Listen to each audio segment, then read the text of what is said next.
వీక్షకులందరికీ నమస్కారం. ఫిబ్రవరి మాసంలో మీకు ఏ విధమైనటువంటి గ్రహస్థితి కలగబోతూ ఉన్నది అనేటువంటి విషయాన్ని మనం ఈ వీడియో ద్వారా క్లుప్తంగా తెలుసుకునేటువంటి ప్రయత్నం చేద్దాం. జనవరి నెలలో సంక్రమించినట్టే ఫిబ్రవరి మాసంలో కూడా పంచగ్రహ కూటమి, షడ్గ్రహ కూటమి సంభవించడానికి కూడా అవకాశం ఉన్నది. అయితే ఈసారి మకరంలో కాకుండా కుంభరాశి యందు ఈ పంచగ్రహ కూటములు ఇవన్నీ కూడా ఏర్పడబోతూ ఉన్నాయి. అలాగే ఫిబ్రవరి మాసంలో ఉండేటువంటి గ్రహస్థితిని గనక మనం ఒక్కసారి గమనిస్తే మిథున రాశి యందు గురుడు సంచరిస్తూ ఉన్నారు. అలాగే సింహరాశి యందు కేతువు యొక్క సంక్రమణం జరుగుతూ ఉన్నది, కేతువు సంచరిస్తూ ఉన్నారు. అలాగే కుంభరాశి యందు రాహువు ఉన్నారు, మీనరాశి యందు శనైశ్వరుడు. ఈ 4 గ్రహాలు అలా స్థానంలో ఉన్నాయి. అయితే 13వ తారీఖు వరకు రవి యొక్క సంచారము మకర రాశి యందు ఉంటుంది. 13వ తారీఖు తదుపరి రవి యొక్క సంచారము కుంభరాశిలోకి వెళుతోంది. ఇది ఒక్క విషయాన్ని మనం పరిశీలన చేస్తే కుంభరాశిలో ఇప్పటికే రాహు యొక్క సంచారం ఉన్నది. ఈ 13వ తారీఖు దాటాక రవి కూడా కుంభరాశిలోకి ప్రవేశం చేయబోతూ ఉన్నారు. రవి రాహువులు కలిసి ఉండడం వల్ల అది పితృదోషకారకంగా మనం చెప్పుకోవచ్చును. జనరల్గా అయితే రవి రాహువు కలిసినప్పుడు సూర్యగ్రహణాదులు ఇవన్నీ ఏర్పడుతూ ఉంటాయి. అయితే ఈసారి మన భారతదేశంలో ఏ గ్రహణాలు కూడా ఇప్పుడు కనబడడం లేదు. కాబట్టి గ్రహణ సంబంధమైన విషయాలపై మనం భయపడవలసినటువంటి అవసరం లేదు. కానీ ఇక్కడ రవి రాహువులు కలిసి ఉంటే పితృదోషము వస్తుంది. ఈ 13వ తారీఖు తదుపరి ఫిబ్రవరి మాసంలో ఎవరైతే జన్మించబోతూ ఉన్నారో ఆ శిశువుల పైన ప్రభావం పడుతుంది. అందువల్ల ఎవరైనా ఫిబ్రవరి మాసంలో ఏదైనా సిజేరియన్ ముహూర్తాలు వీటి గురించి అడిగేటువంటి వాళ్ళు చాలామంది ఉంటారు. వాళ్ళకి సూచనప్రాయంగా ఒక మాట ఏమిటి అంటే 13వ తారీఖు లోపులో వీలుంటే కొంచెం పరిస్థితులు అవి సానుకూలంగా ఉంటే ఈ సిజేరియన్ అవి కూడా ముహూర్తాలు మీరు చేసుకోవచ్చును.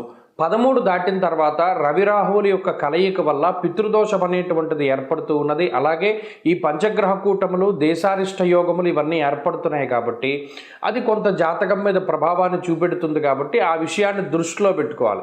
మరీ కాంప్లికేట్ అయిపోతే మాత్రం అంటే ఈ లోపులోనే చేసేసుకోమని కాదు. ఏమన్నా అవకాశం ఉంటే మీకు అవకాశం ఉంటే 13 లోపులో ఈ సిజేరియన్లు ఇవన్నీ కూడా చేయించుకోవడం ద్వారా పితృదోషాదులు రాకుండా ఉంటాయి. ఇది ఒక ప్రధానమైన విషయం. ఇది మీ ఆరోగ్యాన్ని బట్టి ముందుకు వెళ్ళండి, దీంట్లో ఇబ్బంది ఏం లేదు.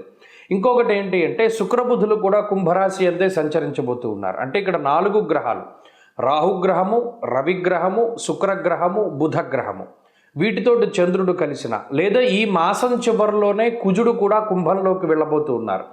ఈ 5 గ్రహాలు వెరసి చంద్రుడితోటి కలిపి షడ్గ్రహ కూటమి కుంభరాశిలో ఏర్పడబోతూ ఉన్నది. కాబట్టి ఈ గ్రహస్థితి వల్ల ఈ మాసంలో అటు దేశకాలమాన పరిస్థితులు ఎక్కువగా ప్రభావితం చెందబోతూ ఉన్నాయి. దేశారిష్ట యోగం అనేటువంటిది పట్టబోతూ ఉన్నది. ఎందుకంటే అటు కుజరాహువుల యొక్క కలయిక, అలాగే రవి రాహువుల యొక్క కలయిక ఇవన్నీ కూడా దేశారిష్ట యోగాలుగా చెప్పబడ్డాయి.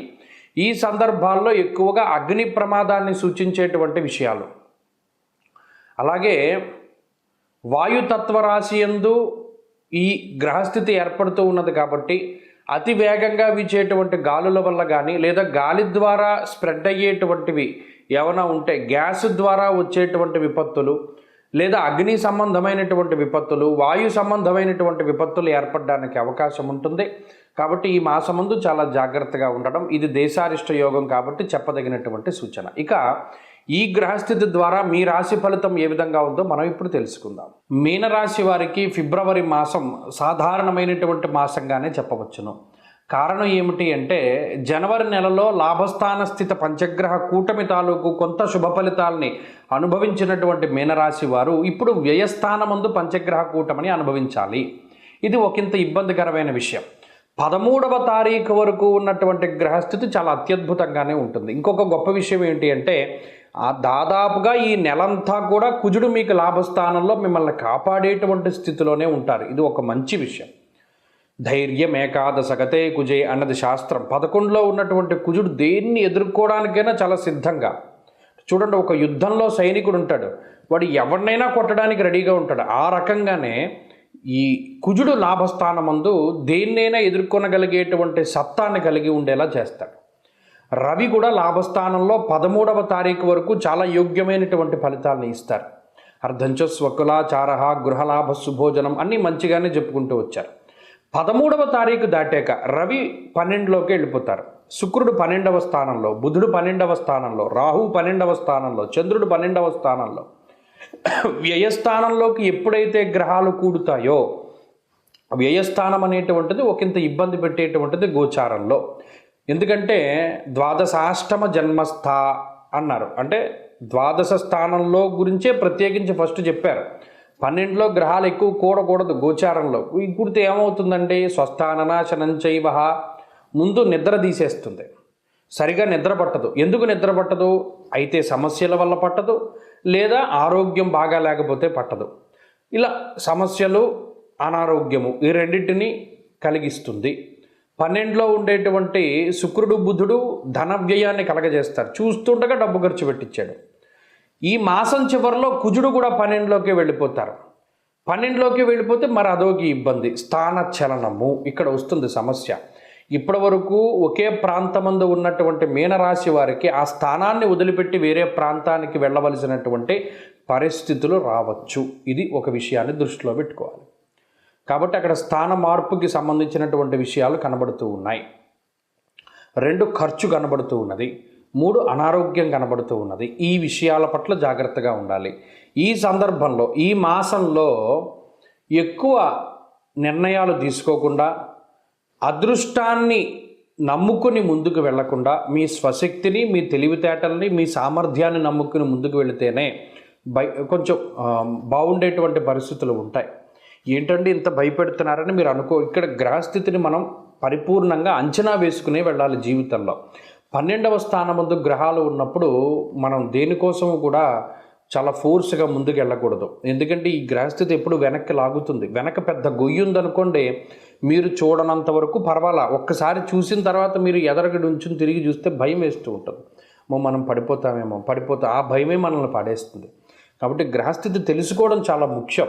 మనకి టైం బాగాలేదు, జాగ్రత్తగా ముందుకు వెళ్ళాలి, ఆరోగ్యాన్ని కాపాడుకోవాలి, అనవసరమైన ప్రయాణాలు చేయకూడదు, అనవసరమైన ఖర్చు పెట్టుకోకూడదు, అనవసరంగా ఉద్యోగాన్ని వదిలిపెట్టకూడదు, లేదా అనవసరంగా నిందారోపణలు చేయకూడదు. ఎవరైనా మాట్లాడుతూ ఉంటే మౌనంగా వినాలి అనేటువంటి విషయాలన్నీ మీరు జాగ్రత్తగా దృష్టిలో పెట్టుకుని వెళితే ఈ గ్రహస్థితి నుండి బయటపడతారు. దైవికంగా దీన్ని ఎలా దాటాలి? గణపతి యొక్క ఆరాధన చాలా గొప్పది. గణపతి షోడశనామాలు ప్రతిరోజు చదువుకుంటూ ఉండడం, గణపతి అష్టోత్తరాన్ని పారాయణ చేయడం, లేదు ప్రత్యేకించి గరికతోటి గణపతి యొక్క అష్టోత్తరంతో ఆయన్ని అర్చించడం, గణపతి ఆలయాన్ని దర్శించడం, బుధవారం నాడు ఒక చెరుకు గడ కానీ, బెల్లం కానీ, పంచదార కానీ దేవాలయంలో సమర్పణ చేయడం ద్వారా ఈ ఇబ్బందికర గ్రహస్థితి నుండి బయటపడతారు. ఈ విషయాన్ని దృష్టిలో పెట్టుకోండి. ప్రతిరోజు గణపతి ఆరాధన చేస్తూ ఉండడం చెప్పదగినటువంటి సూచన. మీనరాశి వారికి ఫిబ్రవరి మాసం సాధారణమైనటువంటి మాసంగానే చెప్పవచ్చును. కారణం ఏమిటి అంటే, జనవరి నెలలో లాభస్థాన స్థిత పంచగ్రహ కూటమి తాలూకు కొంత శుభ ఫలితాలని అనుభవించినటువంటి మీనరాశి వారు ఇప్పుడు వ్యయస్థానమందు పంచగ్రహ కూటమిని అనుభవించాలి. ఇది ఒకంత ఇబ్బందికరమైన విషయం. 13వ తారీఖు వరకు ఉన్నటువంటి గ్రహస్థితి చాలా అత్యద్భుతంగానే ఉంటుంది. ఇంకొక గొప్ప విషయం ఏంటి అంటే, దాదాపుగా ఈ నెలంతా కూడా కుజుడు మీకు లాభస్థానంలో మిమ్మల్ని కాపాడేటువంటి స్థితిలోనే ఉంటారు. ఇది ఒక మంచి విషయం. ధైర్యం ఏకాదశగతే కుజే అన్నది శాస్త్రం. 11లో ఉన్నటువంటి కుజుడు దేన్ని ఎదుర్కోవడానికైనా చాలా సిద్ధంగా. చూడండి, ఒక యుద్ధంలో సైనికుడు ఉంటాడు, వాడు ఎవరినైనా కొట్టడానికి రెడీగా ఉంటాడు. ఆ రకంగానే ఈ కుజుడు లాభస్థానమందు దేన్నైనా ఎదుర్కొనగలిగేటువంటి సత్తాన్ని కలిగి ఉండేలా చేస్తాడు. రవి కూడా లాభస్థానంలో 13వ తారీఖు వరకు చాలా యోగ్యమైనటువంటి ఫలితాలను ఇస్తారు. అర్ధంచ స్వకులాచార, గృహలాభ, సుభోజనం అన్నీ మంచిగానే చెప్పుకుంటూ వచ్చారు. 13వ తారీఖు దాటాక రవి 12లోకి వెళ్ళిపోతారు. శుక్రుడు 12వ స్థానంలో, బుధుడు 12వ స్థానంలో, రాహు 12వ స్థానంలో, చంద్రుడు 12వ స్థానంలో. వ్యయస్థానంలోకి ఎప్పుడైతే గ్రహాలు కూడుతాయో వ్యయస్థానం అనేటువంటిది ఒకంత ఇబ్బంది పెట్టేటువంటిది గోచారంలో. ఎందుకంటే ద్వాదశాష్టమ జన్మస్థ అన్నారు, అంటే ద్వాదశ స్థానంలో గురించే ప్రత్యేకించి ఫస్ట్ చెప్పారు. 12లో గ్రహాలు ఎక్కువ కూడకూడదు గోచారంలో. కూడితే ఏమవుతుందండి, స్వస్థాననాశనం చైవ, ముందు నిద్ర తీసేస్తుంది, సరిగా నిద్ర పట్టదు. ఎందుకు నిద్ర పట్టదు? అయితే సమస్యల వల్ల పట్టదు, లేదా ఆరోగ్యం బాగా లేకపోతే పట్టదు. ఇలా సమస్యలు, అనారోగ్యము ఈ రెండింటిని కలిగిస్తుంది. 12లో ఉండేటువంటి శుక్రుడు బుధుడు ధన వ్యయాన్ని కలగజేస్తారు. చూస్తుండగా డబ్బు ఖర్చు పెట్టించాడు. ఈ మాసం చివరిలో కుజుడు కూడా 12లోకి వెళ్ళిపోతారు. 12లోకి వెళ్ళిపోతే మరి అదొక ఇబ్బంది, స్థాన చలనము ఇక్కడ వస్తుంది సమస్య. ఇప్పటి వరకు ఒకే ప్రాంతమందు ఉన్నటువంటి మీనరాశి వారికి ఆ స్థానాన్ని వదిలిపెట్టి వేరే ప్రాంతానికి వెళ్ళవలసినటువంటి పరిస్థితులు రావచ్చు. ఇది ఒక విషయాన్ని దృష్టిలో పెట్టుకోవాలి. కాబట్టి అక్కడ స్థాన మార్పుకి సంబంధించినటువంటి విషయాలు కనబడుతూ ఉన్నాయి. 2 ఖర్చు కనబడుతూ ఉన్నది. 3 అనారోగ్యం కనబడుతూ ఉన్నది. ఈ విషయాల పట్ల జాగ్రత్తగా ఉండాలి. ఈ సందర్భంలో ఈ మాసంలో ఎక్కువ నిర్ణయాలు తీసుకోకుండా, అదృష్టాన్ని నమ్ముకుని ముందుకు వెళ్లకుండా, మీ స్వశక్తిని, మీ తెలివితేటల్ని, మీ సామర్థ్యాన్ని నమ్ముకుని ముందుకు వెళితేనే కొంచెం బాగుండేటువంటి పరిస్థితులు ఉంటాయి. ఏంటంటే ఇంత భయపెడుతున్నారని మీరు ఇక్కడ గ్రహస్థితిని మనం పరిపూర్ణంగా అంచనా వేసుకునే వెళ్ళాలి జీవితంలో. 12వ స్థానమందు గ్రహాలు ఉన్నప్పుడు మనం దేనికోసము కూడా చాలా ఫోర్స్గా ముందుకు వెళ్ళకూడదు. ఎందుకంటే ఈ గ్రహస్థితి ఎప్పుడు వెనక్కి లాగుతుంది. వెనక పెద్ద గొయ్యి ఉందనుకోండి, మీరు చూడనంత వరకు పర్వాలా, ఒక్కసారి చూసిన తర్వాత మీరు ఎదరగడి ఉంచుని తిరిగి చూస్తే భయం వేస్తూ ఉంటుంది. మనం పడిపోతామేమో, ఆ భయమే మనల్ని పడేస్తుంది. కాబట్టి గ్రహస్థితి తెలుసుకోవడం చాలా ముఖ్యం. మనకి టైం బాగాలేదు, జాగ్రత్తగా ముందుకు వెళ్ళాలి, ఆరోగ్యాన్ని కాపాడుకోవాలి, అనవసరమైన ప్రయాణాలు చేయకూడదు, అనవసరమైన ఖర్చు పెట్టుకోకూడదు, అనవసరంగా ఉద్యోగాన్ని వదిలిపెట్టకూడదు, లేదా అనవసరంగా నిందారోపణలు చేయకూడదు, ఎవరైనా మాట్లాడుతూ ఉంటే మౌనంగా వినాలి అనేటువంటి విషయాలన్నీ మీరు జాగ్రత్తగా దృష్టిలో పెట్టుకుని వెళితే ఈ గ్రహస్థితి నుండి బయటపడతారు. దైవికంగా దీన్ని ఎలా దాటాలి? గణపతి యొక్క ఆరాధన చాలా గొప్పది. గణపతి షోడశనామాలు ప్రతిరోజు చదువుకుంటూ ఉండడం, గణపతి అష్టోత్తరాన్ని పారాయణ చేయడం, లేదు ప్రత్యేకించి గరికతోటి గణపతి యొక్క అష్టోత్తరంతో ఆయన్ని అర్చించడం, గణపతి ఆలయాన్ని దర్శించడం, బుధవారం నాడు ఒక చెరుకు గడ కానీ, బెల్లం కానీ, పంచదార కానీ దేవాలయంలో సమర్పణం చేయడం ద్వారా ఈ ఇబ్బందికర గ్రహస్థితి నుండి బయటపడతారు. ఈ విషయాన్ని దృష్టిలో పెట్టుకోండి. ప్రతిరోజు గణపతి ఆరాధన చేస్తూ ఉండడం చెప్పదగినటువంటి సూచన.